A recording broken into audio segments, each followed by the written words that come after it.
अल्हम्दुलिल्लाहि रब्बिल आलमीन वल आक़िबतु लिल मुत्तक़ीन वस्सलातु वस्सलामु अला सय्यिदिल अंबिया'i वल मुरसलीन व अला आलिहि व अस्हाबिहि तय्यबीन अत्ताहिरीन अम्मा बअद फ़अऊज़ु बिल्लाहि मिनश शैतानिर रजीम बिस्मिल्लाहिर रहमानिर रहीम।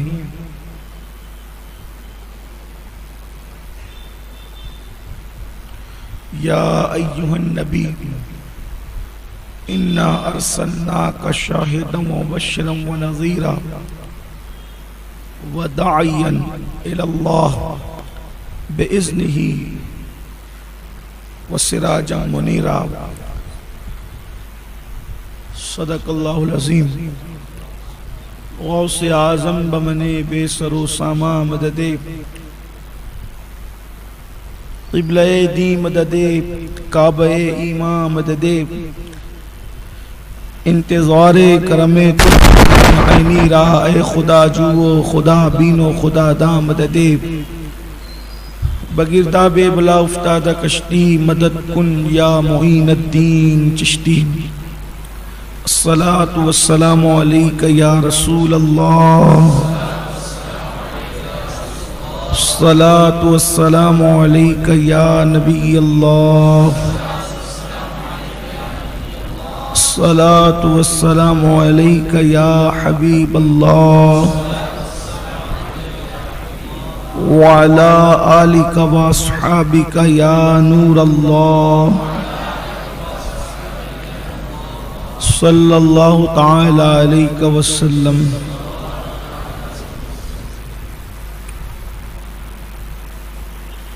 उठा दो पर्दा दिखा दो चेहरा के नूरे बारी हिजाब में है।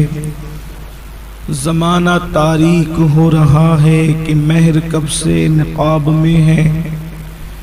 नई वो मीठी निगाह वाला खुदा की रहमत है जलवा फरमा। गज़ब से उनके खुदा बचाए जलाले बारी इताब में है। वो गुल है लबहाए नाजुक उनके हजार चढ़ते हैं फूल जिनसे। गुलाब गुलशन में देखे बुलबुल ये देख गुलशन गुलाब में है। पिछले बयान से अगर आपका ज़हनी रब्त है तो आपने पिछली नशिस्त में दरसे सीरतुन नबी सल्लल्लाहु अलैहि वसल्लम में आकाए करीम सल्लल्लाहु अलैहि वसल्लम की जवानी से मुताल्लिक और हुजूर अकरम सल्लल्लाहु अलैहि वसल्लम के पहले निकाह से मुताल्लिक गुफ्तगू समात कर ली है। जब उम्मुल मोमिनीन सैयदा खदीजतुल कुबरा से हमारे आका सल्लल्लाहु अलैहि वसल्लम का निकाह हो गया तो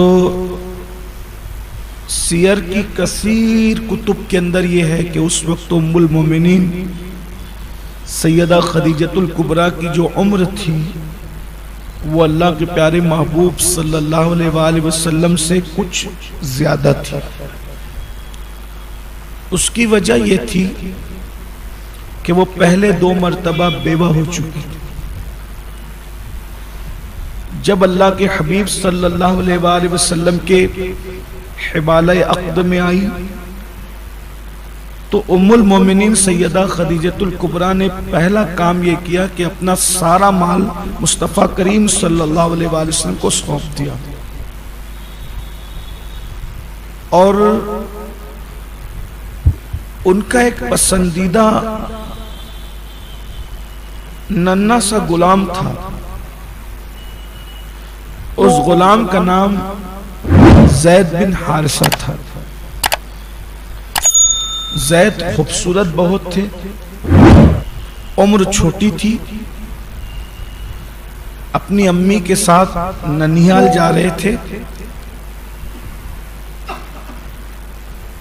कि लोगों ने उस काफिले पर हमला किया और हमला करके जो मानो मनाल था वो सब छीन लिया, उसमें से बच्चों को भी पकड़ लिया। तो उस जमाने में इंसानों को बेचा और खरीदा जाता था। जो मर्द होते थे उनको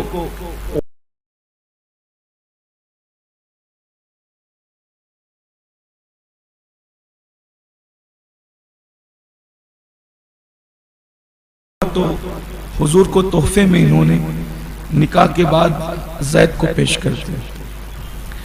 अब यहाँ ये वाकया बताने का मकसद ये है कि अल्लाह के रसूल अलैहिस्सलाम की ऐलान नबुव्वत की कब्ल की जिंदगी कितनी खूबसूरत तरीन थी। जाहिर सी बात है, मेरे करीम, मेरे बादशाह, मेरे मालिक की तो यानी कि जिंदगी का हर लम्हा लम्हा ही बेमिसाल है। लेकिन चूंकि सीरत हम उसके दर्स के तालिब इल्म बने हैं तो एहसास होना चाहिए कि आम तौर पे पहली बात तो लोग बच्चों को अहमियत नहीं देते, बल्कि लोग तो बड़ों को भी अहमियत नहीं देते। देखिए, आजकल का जो दौर है वो मोहब्बतों का दौर नहीं है, वो मकसदों का दौर। लोग अल्लाह के बंदे नहीं रह गए इल्ला माशाअल्लाह, लोग मकसदों के बंदे हो, गर्ज के बंदे हो। इसलिए मोहब्बतें अब औलाद और माँ बाप के दरमियान भी नहीं रह गई। बहुत सी औलाद ऐसी है कि माँ बाप अगर गरीब है तो उनको नजरअंदाज करते हैं, और माँ बाप मालदार हैं तो उनको अहमियत देते ताकि आगे कुछ फायदा हो। ये हकायक है, सच्चाई है ये। बल्कि अगर माँ और बाप दोनों है घर में, ज्यादा माँ की चलती है तो अहमियत माँ को देते, बाप की नहीं चलती तो उसको कचरा समझ के साइड करते। या अगर बाप की चलती है तो माँ को अहमियत नहीं देते, माँ को पागलों की गिनती में निकाल देते हैं। तो अगर वाकई मोहब्बतों का भी ये माहौल होता तो माँ बाप गरीब है या अमीर, भाई गरीब है या अमीर, भाभियां गरीब है या अमीर भतीजे, तो फिर मोहब्बत जब अल्लाह के लिए तो फिर मोहब्बत ही होती। लेकिन मोहब्बतें नहीं है। यानी अगर अल्लाह अकबर कल क़यामत के दिन खड़ा किया जाएगा कि अल्लाह के बंदे कितने हैं, मैं तो सोचता हूँ कि कादरी, नक्शबंदी, स्वरवर्दी, रज़वी, अशरफी तो पता नहीं कितने खड़े होंगे, अल्लाह के बंदे कितने हैं वही अगर चंद खड़े हो जाए तो बड़ी बात। क्योंकि गुलाम बन गए ना, गर्ज के गुलाम है, नफ्स के गुलाम है, मोहब्बत खत्म।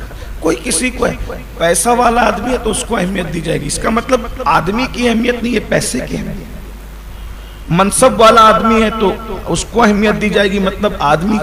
बताइए कि बच्चों को कौन, लोग बड़ों को अहमियत नहीं देते, बच्चों को कौन अहमियत।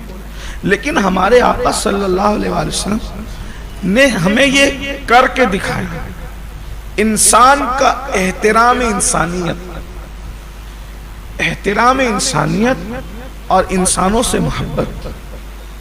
यानी किसी से कोई गर्ज नहीं, एक बंदा है उससे हमारा कोई फायदा ही नहीं, उससे मोहब्बत अगर की जा रही है तो वो खालिस अल्लाह के लिए। या अगर किसी से कोई फायदा भी है लेकिन उससे मोहब्बत अल्लाह के लिए कोई गर्ज नहीं है तो उस मोहब्बत का सिला सीधा विलायत है। अल्लाह के लिए मोहब्बत का सिला सीधा विलायत है। बल्कि क़यामत के दिन जो अल्लाह के लिए मोहब्बत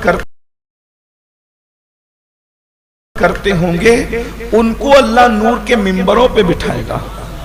तो अंबिया, शोहदा और औलिया रश्क करके कहेंगे कि ये कौन लोग हैं। अंबिया रश्क, अंबिया का रश्क समझ रहे हैं आप, और अंबिया रश्क करेंगे, शोहदा रश्क करेंगे, औलिया कि ये कौन लोग हैं। अल्लाह फरमाएगा कि ये मेरे बंदे, आम बंदे हैं, और इनका वस्फ ये था कि ये सिर्फ मेरे लिए किसी से मोहब्बत करते।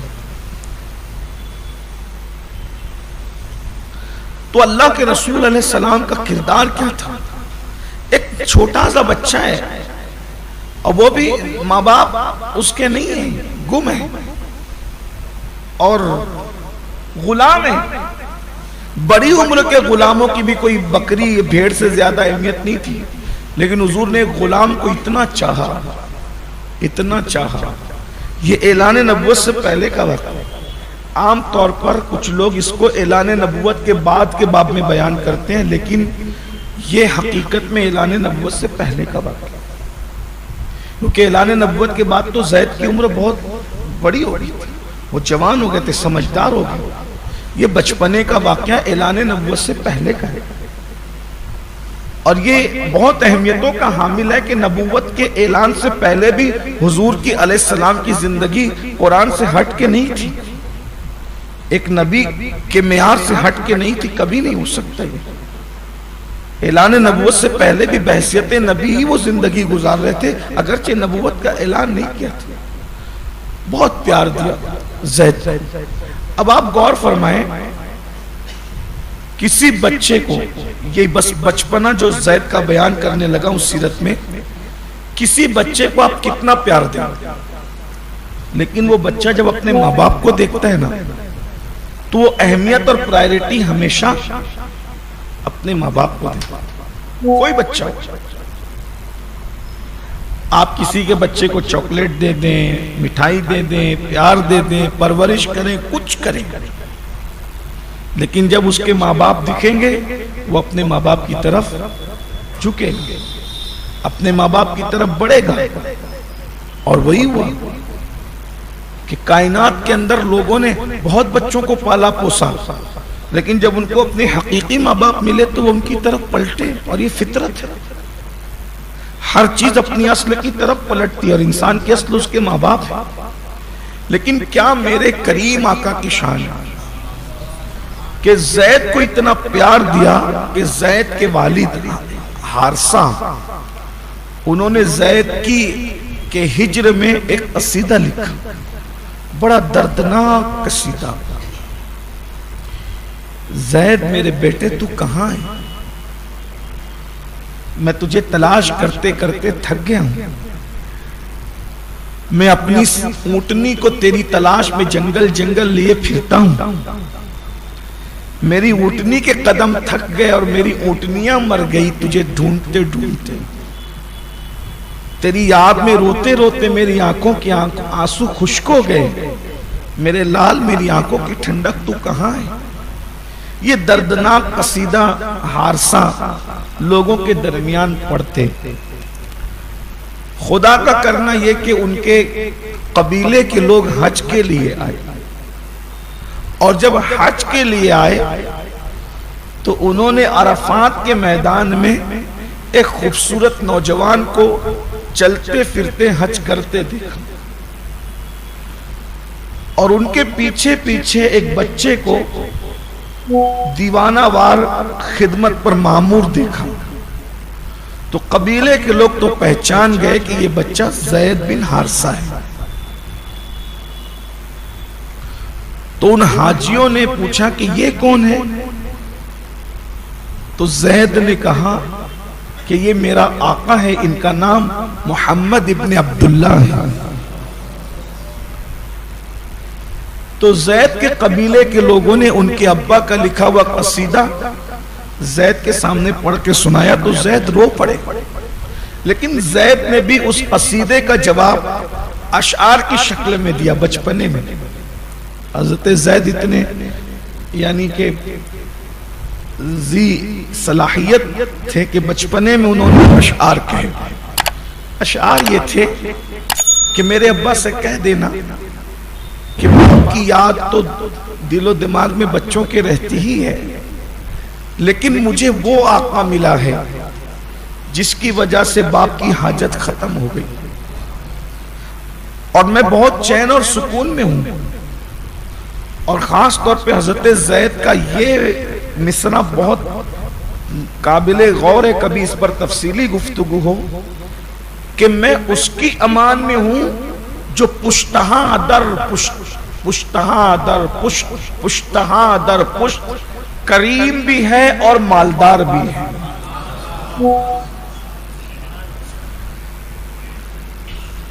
हालात कभी बिगड़ते हैं माश के, लेकिन ये पुश्तैनी मालदार लोग हैं।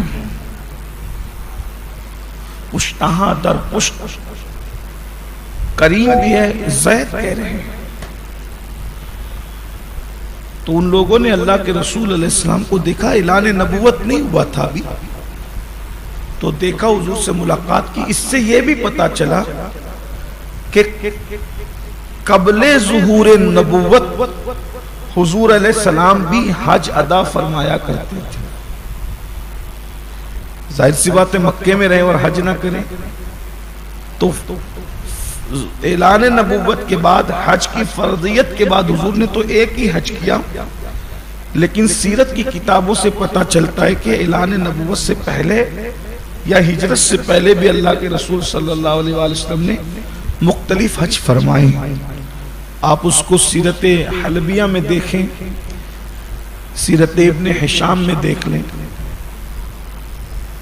और इसी तरह से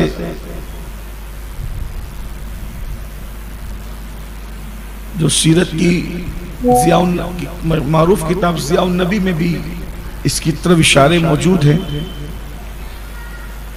और सुबुलुर रशाद सीरत की बहुत खूबसूरत किताब है, कई जिल्दों में, उसमें भी देख लें कि हुजूर अलैहिस्सलाम ने मुख्तलिफ हज फरमाए।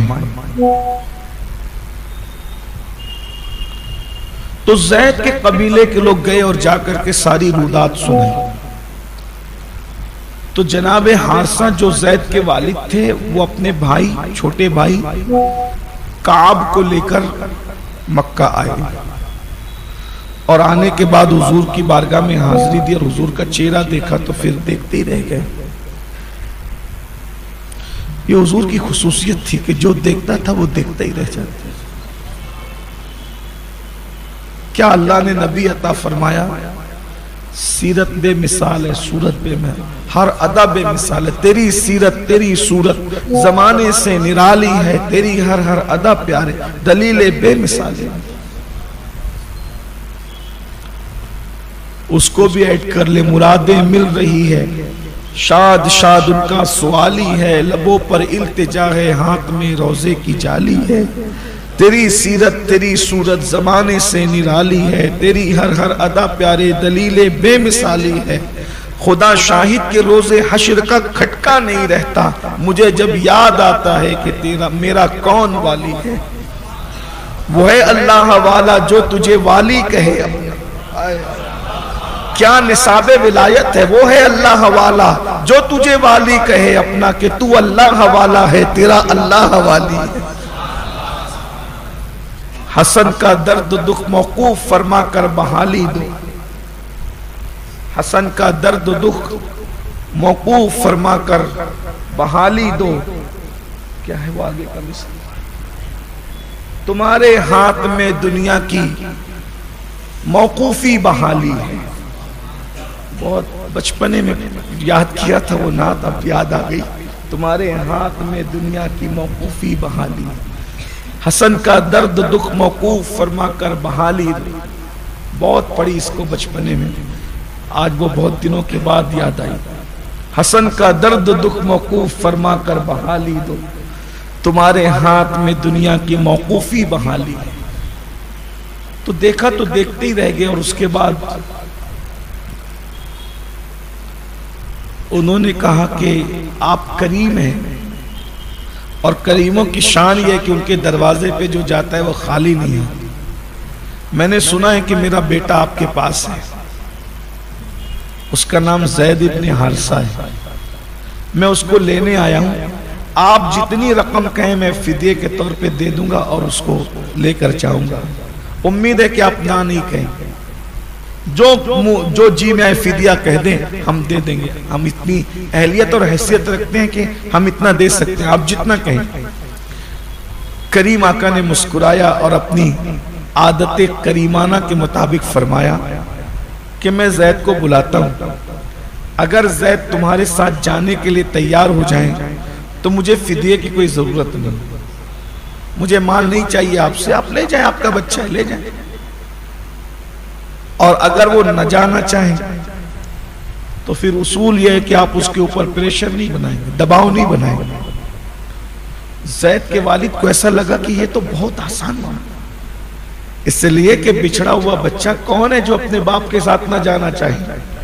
बस तसव्वुर में लाएं, मफ़हूम है किताबों का, इक़्तिबासात हैं और अपनी अल्फाज के जामे में पेश कर रहा हूँ। तसव्वुर में लाएं, असल चीज़ होती है तसव्वुर। हम सीरत को तसव्वुर के यानी 1450 साल के बाद भी हम तसव्वुरात के अंदर उस मंजर को महसूस कर सकते अगर करना चाहें तो। हजरत ज़ैद को अल्लाह के रसूल ने आवाज दी, ज़ैद ज़ैद आए। ये नाम भी बड़ा खूबसूरत है ज़ैद, क्योंकि हुजूर ने इसको मैं समझता हूं कि लाखों मर्तबा अपनी जबान से लिया ज़ैद ज़ैद ज़ैद ज़ैद बहुत। और आपको ये बताऊं, ये नबी की जबान पे इतनी मर्तबा आया कि खुदा को इस नाम पे प्यार आ गया, और पूरे कुरान में किसी सहाबी का नाम नहीं आया सिवाय ज़ैद बिन हारिसा। ये ज़ैद है जिसका नाम आया कुरान में, नाम लेकर किसी सहाबी, ये शरफ है, ये शरफ है। कुरान में जब वो अल्लाह तबारक व तआला ने जुमा का नाम लिया, जुमा का नाम लेकर उसकी फजीलत बयान की। महीनों में माह रमजान शरीफ का नाम,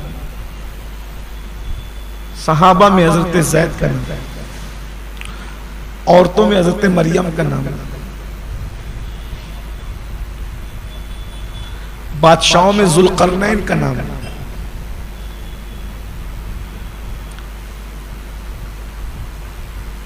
तो बहुत खूबसूरत नाम है ये ज़ैद, और हुजूर का बड़ा प्यारा नाम है।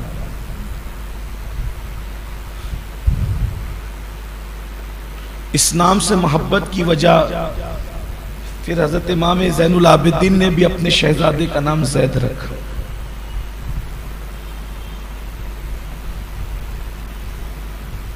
तो अल्लाह के रसूल सल्लल्लाहु अलैहि वसल्लम ने पुकारा, ज़ैद इधर आओ। ज़ैद आए तो आका अलैहिस्सलाम का अंदाज देखे फरमाया, इनको पहचानते हो कौन है? ज़ैद ने कहा, जी आका ये मेरे अब्बा हैं हारसा, और ये मेरा चच्चा है काब, दोनों को पहचानता हूं। आका फरमाते हैं, ये तुम्हें लेने आए, ज़ैद ये तुम्हें लेने आए, तुम्हारे अब्बा और चच्चा। तो जो ज़ैद खड़े थे उनका अंदाज था, मेरे आका आप पर कुर्बान, गुलामों से शफकत और मोहब्बत का आलम क्या है।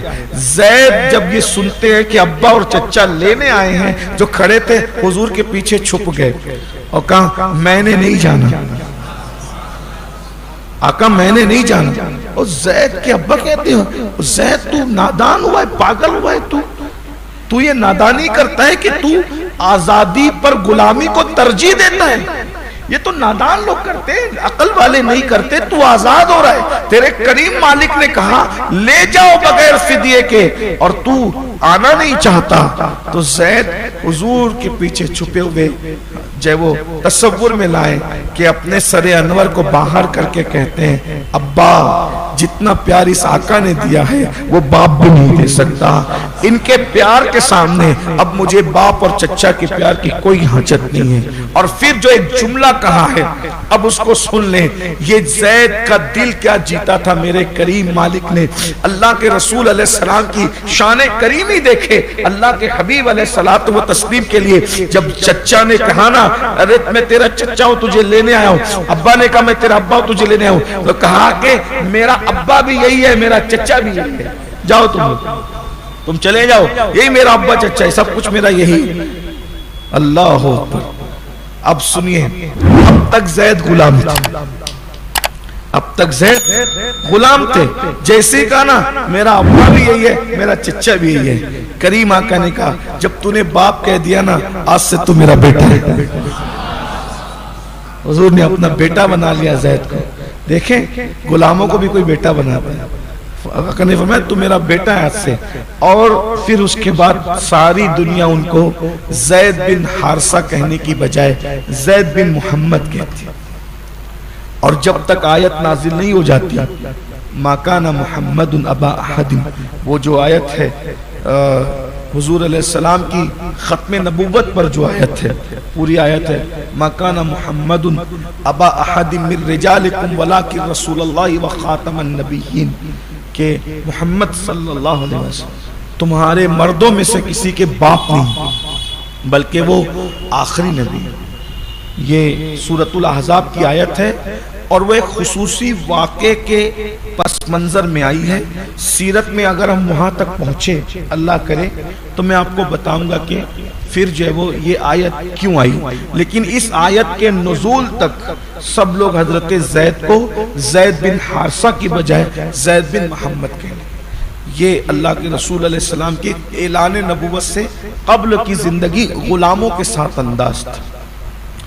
और भी फिर मक्के में बिलाल इब्न रुबाह नाम के एक गुलाम थे हबशी। वो काम करते करते थक जाते तो हुजूर उनकी भी मदद फरमाते। ऐसे और गुलाम थे। उसी बिलाल को दुनिया बिलाल हबशी कहती है।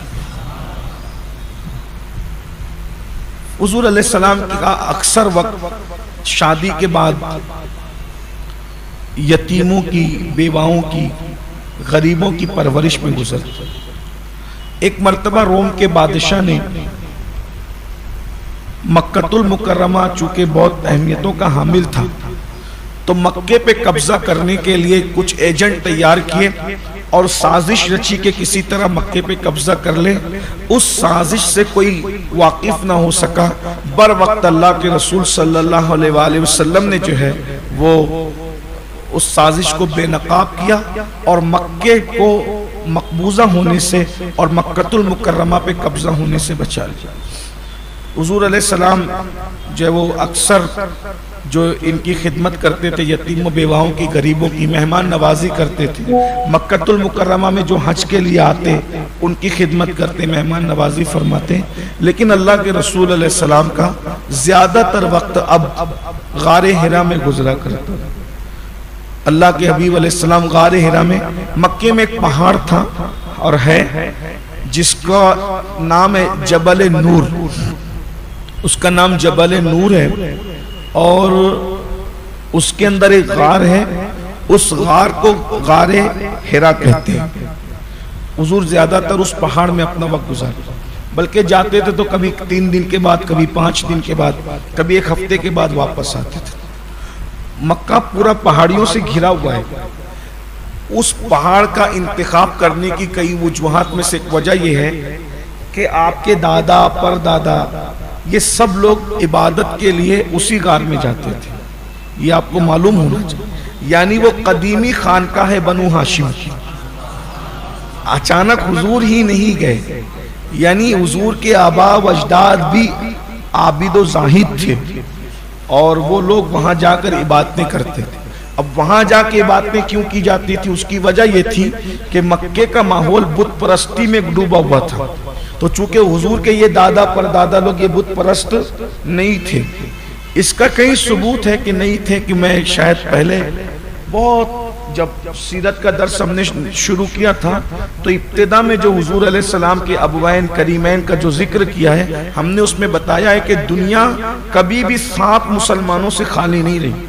पूरी दुनिया बिगड़ गई लेकिन सब काफिर मुशरिक हो गए, मगर कम से कम अल्लाह ने 7 मोमिनीन बाकी रखे। 7 कम से कम मोमिनीन बाकी रखे। 7 से ज्यादा रहे मोमिनीन, लेकिन 7 से कम मोमिन कभी नहीं रहे दुनिया में। हमेशा ये सूफिया का अपना एक उनकी तहकीक है और मजीद इस पर बहुत तफसीली गुफ्तगू मैं समझता हूँ पिछले दुरूस के अंदर हो चुकी है। तो ये हुजूर के आबा व अजदाद सब मोमिनीन थे, इस पर पूरी तहकीक की है इमाम अहले सुन्नत ने हुजूर अकरम सल्लल्लाहु अलैहि वसल्लम के अबवैन के ईमान पर, उम्महात के ईमान पर। बहरहाल तो ये हज़रत अब्दुल मुत्तलिब है, हज़रत हाशिम है, ये लोग उसी गार में जाकर इबादतें करते थे। ये मक्के के बुत परस्ती के माहौल से बेजान होकर, तो अल्लाह के हबीब अलैहिस्सलाम भी उस गार में गए। अब उस गार के इंतखाब की वजह क्या थी? उस गार के इंतखाब की वजह ये थी कि उस गार में बैठने से, जब हम बैठते हैं उस गार में तो काबतुल्लाह शरीफ बिल्कुल साफ नजर आता। अभी भी अगर आप जाएंगे तो अब इमारतें बनने की वजह से, चूंकि इमारतें ऊंची बन गई है, तो काबतुल्लाह तो नजर नहीं आता। अलबत्ता काबे के मीनार, जो मस्जिद हराम के मीनार और दीवार वगैरह, एक बार कभी जाइए उस पर, गारे हिरा में जाइए, कभी गारे सौर में जाइए। वजह उसकी बताऊं, हम लोग तो इश्क वाले ही लोग हैं, उसी एतबार से सोचते हैं। मक्के में और मदीना मुनव्वरा में हुजूर के दौर की जितनी चीजें थी तकरीबन सब खत्म हो गई। जैसे जो जमीन थी वो इतनी खोदी के नीचे नीचे बहुत इमारतें बन गई। तो वो जो दौरे रिसालत की जो जमीन थी वो तो अभी फिलहाल इमारतें बनने की वजह से असली हालत में न रही। जो दरख्त थे वो भी काट दिए गए, नए दरख्त आ गए। लेकिन हुजूर के दौर के जो जैसे थे वैसे ही अगर देखना है तो आपको मिलेगा या तो गारे हिरा या तो गारे सोर, जैसे थे वैसे, उसमें अभी कोई तब्दीली और तरमीम नहीं है। यानी अगर आपको उन पत्थरों को चूमना है, उनसे जब वो यानी कि लुत्फ लेना है जिन पत्थरों ने अपनी आंखों से महबूब को देखा है, और वो पत्थर अभी भी वहां मौजूद है, तो आप जाएं, महसूस करें अभी भी कि गारे हिरा में भी और गारे सौर में भी वो महसूस होता है। अल्लाह आप सबको दिखाए, हम सबको दिखाए, हिम्मत की जबल की। अब तो वहां जाने तक के लिए रास्ते बना दिए गए। अल्लाह का शुक्र है कि जब मेरी हाजिरी हुई थी 2003 के एंड में और 2004 की शुरुआत में, उस वक्त तो जीने और वो भी नहीं थे, ऐसे ही लोग चढ़ के जाते थे। उस चढ़ने का भी एक लुत्फ है, मगर इतना याद रखिए कि गारे हिरा पे चढ़ने के बाद जब मैं वापस आया तो 2 दिन तवाफ करने की पोजीशन में नहीं था। तो मेहनत कश लोग नहीं है, बहुत आरामदेह तबीयत वाले लोग हैं, तो हिम्मत नहीं हुई 2 दिन तवाफ करने। फिर मुझे ख्याल आया कि एक बार चढ़ के उतरा है, और इत्तेफाक से उस वक्त मेरी उम्र जो है वो 20 साल की, यानी मैं 20 साल का जवान था, इतना मेरा जिस्म भारी नहीं था। तो भी चढ़ के उतरा तो 2 दिन तवाफ की हिम्मत नहीं हुई। तिलावत और जिक्र अस्कार काबा को देख के करता रहा, लेकिन हिम्मत नहीं हो सकी उस वक्त। मुझे बार बार ख्याल आता था कि एक बार चढ़ के उतरने पर ये पोजीशन है। तो 1400 साल पहले सैयदा खदीजा कभी खाना लेकर एक बार जाती थी और कभी 2 बार जाती थी। इससे सैयदा खदीजतुल कुबरा की ताकत और कुव्वत का भी पता चलता है, और उनकी हुजूर से अकीदत और मोहब्बत का भी पता चलता है। वो गार में खाना ले जाए, हुजूर अलैहिस्सलाम 3-3 दिन 5-5 दिन क़याम फरमाते थे, तो वो गार में खाना ले जाते, चढ़ती भी थी उतरती भी थी। ये मैं सीरत के दर्स का मकसद यही है कि हुजूर से जो मुताल्लिक लोग हैं उनकी कुर्बानियों को भी महसूस किया जाए। सिर्फ वाकयात सुनना मकसूद नहीं कि ये जो दीन हम तक पहुंचा है, बहुत कुर्बानियां इसके अंदर। तो अल्लाह के रसूल अलैहिस्सलाम ज्यादातर वक्त जो है गार में रहते, गारे हिरा में, और पूरे मक्के में आपकी शान ये थी कि मक्के वाले आपको सादिक और अमीन कहते हैं। अब हुजूर अलैहिस्सलाम की उम्र मुबारक 35 साल की हो गई। हमारे आका की उम्र शरीफ 35 साल की हुई, तो उन दिनों यूं हुआ कि इब्राहिम अलैहिस्सलाम का जो बनाया हुआ काबा था वो कमजोर हो गया, उसकी दीवारें कमजोर हो गई। तो कुरैश ने आपस में मीटिंग की कि काबे की दीवारें इतनी कमजोर हो गई कि कभी भी गिर सकती है, तो हमें जदीद काबा तामीर करना होगा। मगर उनकी हिम्मत नहीं होती थी। हिम्मत उनकी इसलिए नहीं होती थी कि वो अबराहा का अंजाम चंद साल पहले अपनी आंखों से देख चुके थे। काबा ढाने के लिए आया तो ये खत्म हो गया, तो किसी की हिम्मत नहीं होती थी। और काबा तामीर करने का मामला जो सामने आया उसकी वजह ये हुई कि काबतुल्लाह शरीफ के पास एक कुआं था, जितने नजराने और चढ़ावे आते थे वो लोग सब उस कुएं में डाल देते थे। जुवैक नाम का एक शख्स था जिसने नजराने चोरी करके भाग गया। काबे के नजराने चोरी कर। वो कुरैश ने उसको पकड़ा और पकड़ने के बाद फिर उससे वो छीना। कई काम करते हैं, इस रकम में मजीद रकम मिला के काबा तामीर कर। उस कुएं के अंदर एक बहुत बड़ा अजदां रहता था। वो कभी कभी निकल कर धूप तापने के लिए काबे की दीवार पे बैठता था, तो वो भी डरता कि भाई वो कुएं से नजराने निकालेंगे तो कहीं काट पीट न ले। तो एक दिन वो धूप ताप रहा था, तो एक बड़ा सा परिंदा आया और उसको उचक ले गया। तो इनका टेंशन खत्म हो गया। अब ये था कि वे काबे की दीवारें तोड़े कौन, शहीद कौन करें।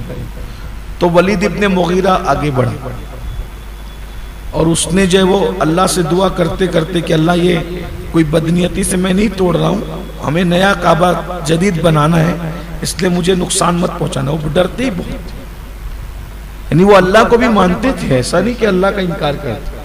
ये जो मक्के के जो गुंडे थे, मुशरिकीन जो थे, अल्लाह को नहीं मानते थे। अल्लाह किसी मजहब में ऐसा नहीं है कि अल्लाह को कोई नहीं मानता। लोग अल्लाह को मानते हैं लेकिन अल्लाह के साथ और भी माबूद मानते हैं। वो भी ऐसे ही करते थे।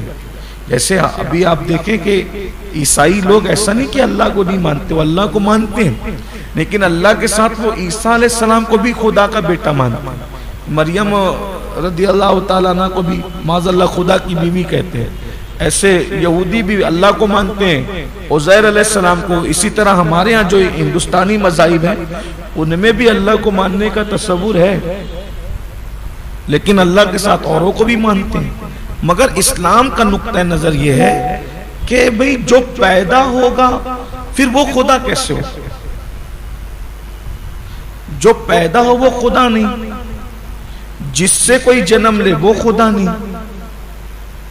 इसलिए कि जब माज़अल्लाह जैसे खुदा पैदा हुआ तुम्हारी नजर में, तो खुदा का बाप क्या होगा? फिर वो तो उससे बड़ा खुदा हो गया माज़अल्लाह। तो फिर वहदानियत का तस्वुर क्या रहा? ये खुदा की कोई सूरत नहीं होगी। अगर खुदा सूरत वाला होगा तो फिर ऐसा होगा कि जो इबादत कर रहा है वो ज्यादा खूबसूरत हो गया। देखते नहीं हो गया कितने हैं?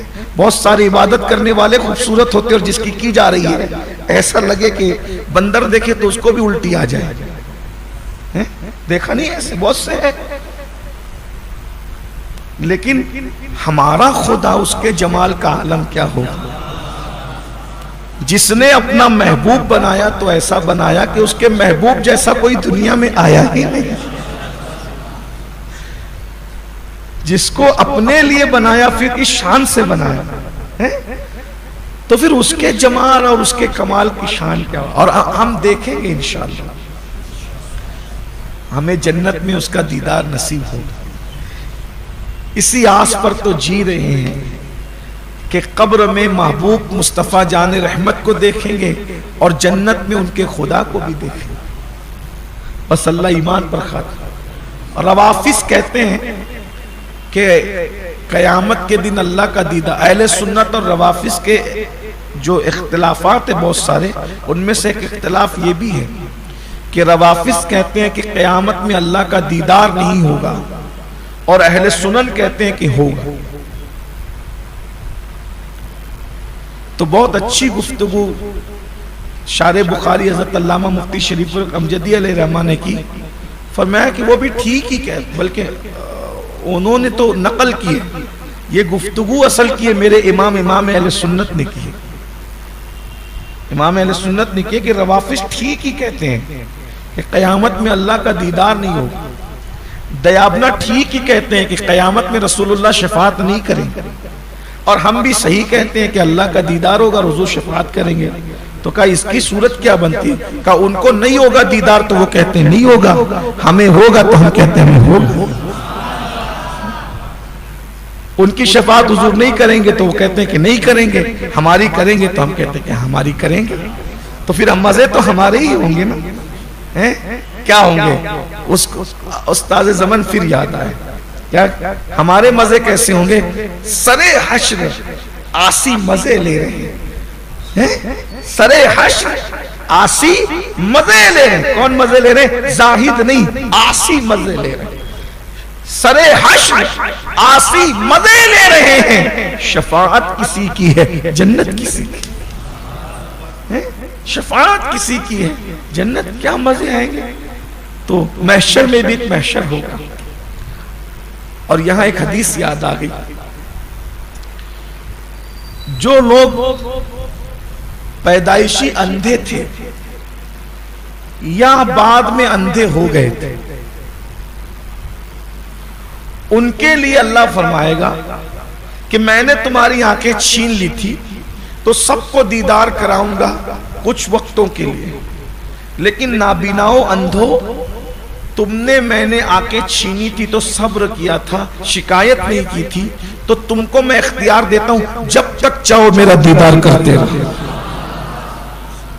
तुमने किसी को नहीं देखा ना, तो फिर मुझे देखते रहो।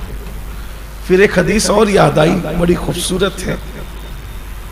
एक मर्तबा सैयदना सिद्दीक अकबर ने पूछा, या रसूल अल्लाह, ये रिदवान अकबर क्या है? कुरान में वरिदवान मिनल्लाहि अकबर, अल्लाह की रजा सबसे बड़ी चीज है, रिदवान अकबर बहुत बड़ी चीज। तो पूछा हुजूर ये रिदवान अकबर क्या है?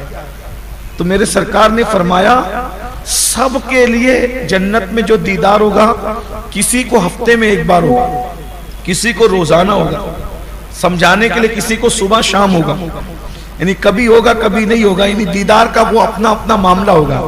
लेकिन जिनको रिदवान अकबर मिलेगा ना, तो अल्लाह सबके लिए आम तजल्ली फरमाएगा। अल्लाह सब बंदों के लिए, मोमिनों के लिए आम तजल्ली फरमाएगा।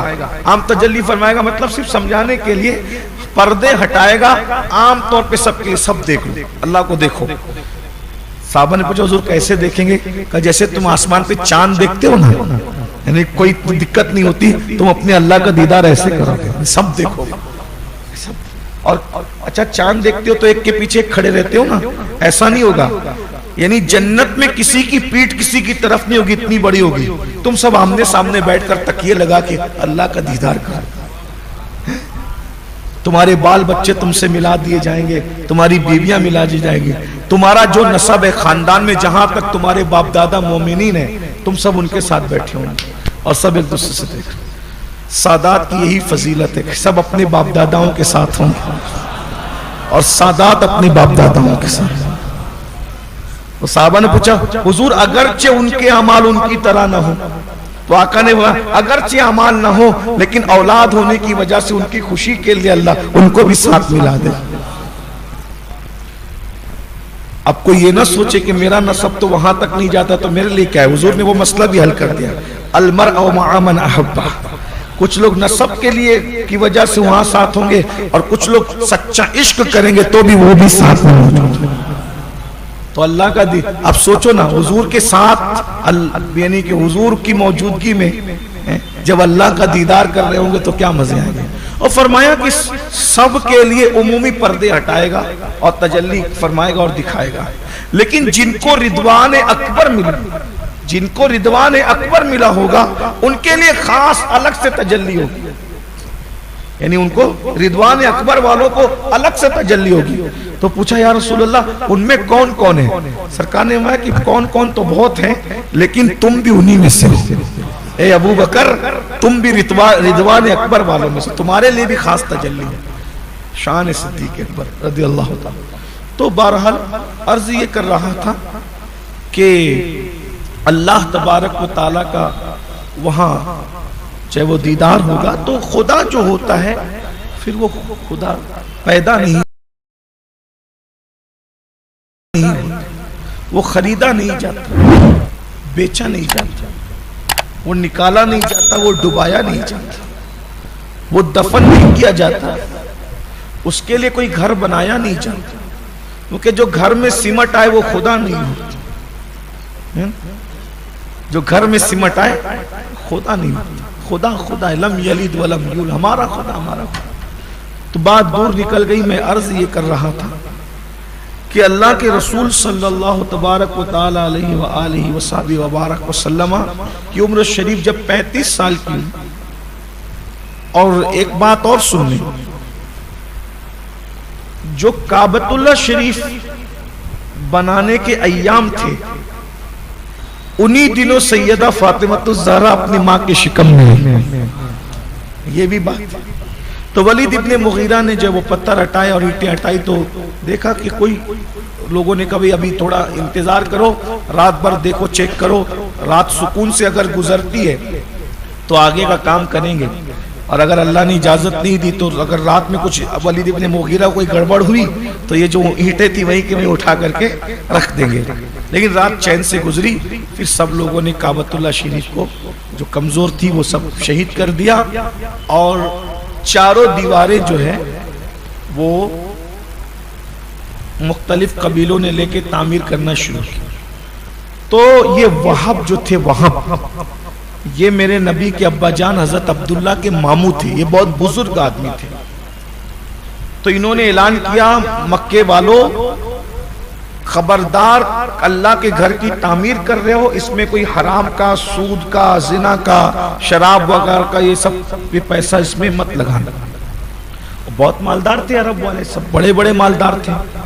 लेकिन उन्होंने फिर हजरत वहाब जो हुजूर के अब्बा जान के मामू थे, उनके कहने पर फिर उन्होंने चंदा इकट्ठा किया। तो चूंकि मालदार तो बहुत थे, मगर उसके बाद भी जो उनके पास डाउटफुल रकम थी या हराम की थी, उन्होंने काबे की तामीर में नहीं दिया, तो बहुत ज्यादा रकम नहीं बन पाई। और मक्के के पहाड़ों के पत्थर काट काट के वो लोगों ने काबा बना। काबा की तामीर में उस वक्त तो हुजूर अलैहिस्सलाम ने बनफ से नफीस हिस्सा लिया, बल्कि हजरत अब्बास इब्ने अब्दुल मुत्तलिब और अल्लाह के रसूल दोनों साथ में मिलकर पत्थर उठा उठा कर लाते थे और रखते जाते थे। तो हजरत अब्बास ने कहा कि भतीजे थोड़ा सा और कोशिश करो। तो हुजूर अलैहिस्सलातु व तस्लीम ने एक कोशिश फरमाई, लेकिन बेहोश हो गए। एक अलग वाक़या है, उसकी तरफ में आप सीरत में पढ़िएगा, शायद आप उसको समझ नहीं पाएंगे, उलझ जाएंगे, और चूंकि 5 मिनट में बात खत्म करनी है तो मैं 5 मिनट में उसको समझा भी नहीं सकूंगा। मुझे कभी याद दिलाइए तो मैं ये वाक़या पेश करके उसका पूरा मुताला आपके सामने रखूंगा, तब आपको समझ में आएगा। तो वो तामीर हुआ। अब बड़ी मोहब्बतों और प्यार के अंदर पूरा काबा तो तामीर हो गया, लेकिन जब हजर अस्वद रखने की बात आई तो तलवारें निकल गई। हर कबीला खून का प्याला सामने रखकर उसमें उंगली डुबोकर कसम खा रहा है, हम मार डालेंगे एक दूसरे को, लेकिन हजर अस्वद तो हम ही रखे। अब जंग छिड़ गई। अल्लाह के रसूल अलैहिस्सलाम बड़े बड़े तुर्रम खाए, 80 साल का, 90 साल का, 100 साल का, सब बड़े बड़े हैं, दाढ़ियां सफेद हो गई हैं, ये है वो है वो है। लेकिन अब जब झगड़ा बढ़ा तो हुजूर ने सबको ठंडा किया, भाई रुको, ऐसा मत करो, एक दूसरे से मत लड़ो। और उस वक्त तो 35 साल की इस उम्र में भी हुजूर अलैहिस्सलाम को वो लोग सादिक और अमीन कहते थे। हुजूर पे इत्तेफाक था, अमानतें उनके पास रखते थे, फैसले उनसे कराते थे। हुजूर ने सबको बिठाया, बातचीत करवाई, तो कई इस पे ये फैसला हुआ कि कल सुबह जो सबसे पहले हरम में आएगा वही फैसला फरमाएगा, जो सबसे पहले हरम में दाखिल होगा वही फैसला। अब सब रात भर जाग रहे हैं, मैंने पहले जाना है तो मैं जाऊंगा, तो फैसला क्या करूंगा, मेरा कबीला रखेगा, मैं रखूंगा। इसलिए कि तय हो गया भाई जो सबसे पहले जाएगा वही। सब रात भर जागते रहे, सुबह का वक्त आया, अल्लाह ने सबको सुला दिया, सबकी आंख लगी। ऐसा होता है ना, रात भर जागते तो सुबह सो गए, और जब उठे तो क्या देखा कि बाबे बनी शैबा जो है अभी भी मौजूद है, तो बाबे बनी शैबा से हुजूर लोग आ रहे हैं हरम की तरफ, और हुजूर हरम से बाहर आ रहे हैं। सब खुश हो गए, ओ वो तो वही हस्ती है जो कभी गलत फैसला नहीं कर सकती, और सब ने हुजूर को हकम मान लिया, फैसल मान लिया। अब आप जो कहें हम वही करेंगे, क्या करना है बोले। अल्लाह के रसूल ने फरमाया, इतनी बड़ी सआदत है तो तुम सबको नसीब हो। तो मक्के में जितने कबीले थे सारे कबीले के सरदार को बुलाया और फरमाया एक चादर लाओ। चादर लाया, मंगाया, चादर बिछाई, उस पे अपने हाथ से हजर अस्वद को चादर में रखा, कहा सब कबीले के सरदार मिलकर इस चादर को उठाओ। सबको शरफ मिल गया, सब खुश हो गए कि हमें ये शरफ नसीब हो गया। और जब वो चादर उठा करके काबे की दीवार तक पहुंची तो हुजूर ने उठाकर अपने हाथों से उसको रख दिया। इस तरह से इस फितने को अल्लाह के रसूल अलैहि सलाम ने खत्म फरमाया। अब इसको याद रखिए, अब आगे की दास्तान आइंदा हफ्ते इंशाअल्लाह। अल्लाह ताला हमें हुजूर की सीरत की बरकतें नसीब फरमाए, सीरत तैयबा की बरकतों से माला माल फरमाए। दौरान गुफ्तगू कोई गलती हो तो अल्लाह ताला माफ़ फरमाए। अब मिलादुन नबी सल्लल्लाहु अलैहि वसल्लम को सिर्फ 1 महीना बचा हुआ है। ठीक 1 महीने के बाद माह मिलाद शुरू हो जाएगा इंशाअल्लाह। और आका अलैहिस्सलाम के 1500 साला जश्न की तैयारियां अभी से कीजिए। और अल्हम्दुलिल्लाह हम भी कर रहे हैं, आप भी करें। दुरूद शरीफ कसरत से पढ़िए। और अल्हम्दुलिल्लाह जो वो सुन्नी दावत इस्लामी के और जो वो WMO की जानिब से दोनों के इश्तिराक से इज्तिमाई निकाह की तकरीब भी अमल में आएगी इंशाअल्लाह। वो 30 तारीख को होगी। आप याद रखें, जो लोग अभी तक फॉर्म नहीं ले गए ले जाएं। मुझे नहीं खबर, कहीं ऐसा तो नहीं कि सब फॉर्म पूरे जा चुके हैं, और जो रह गए हैं अगर ट्राई कर लें। हो सकता है कि जो तहकीकी टीम है वो किसी को फेल कर दे और आप ज़्यादा मुस्तहिक हो तो आपका काम बन जाए, आपके रिश्तेदारों का काम बन जाए।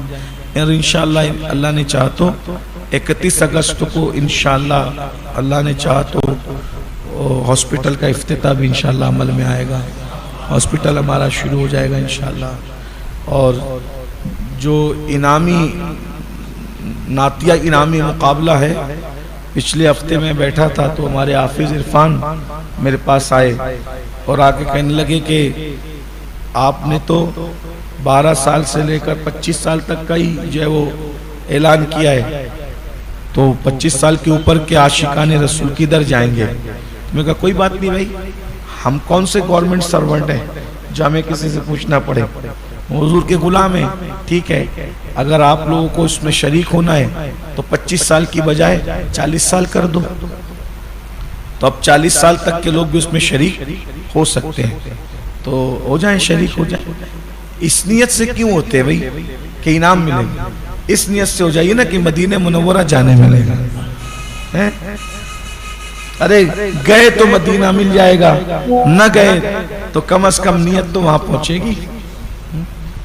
कि हुजूर मुहद्दिस आज़म के सामने किसी ने एक शेर पढ़ा तो आपको वजद आ गया। शेर पढ़ा के आओ सखी मिल चौसर खेले अपने पी के संग। आओ सखी, ये बिदतियों को समझ में नहीं आएगा, ये तसव्वुफ का शेर है। आओ सखी मिल चौसर खेले अपने पी के संग। जीत गई तो खाजा मिलेंगे, हार गई तो खाजा संग। तो यानी इधर से भी नुकसान नहीं और इधर से भी नुकसान नहीं कि भाई अगर हम जीत गए तो मुर्शिद तो मिल जाना है, और अगर हार गए तो हम ही मुर्शिद के साथ हो जाएंगे, तो इधर भी यार और इधर भी यार।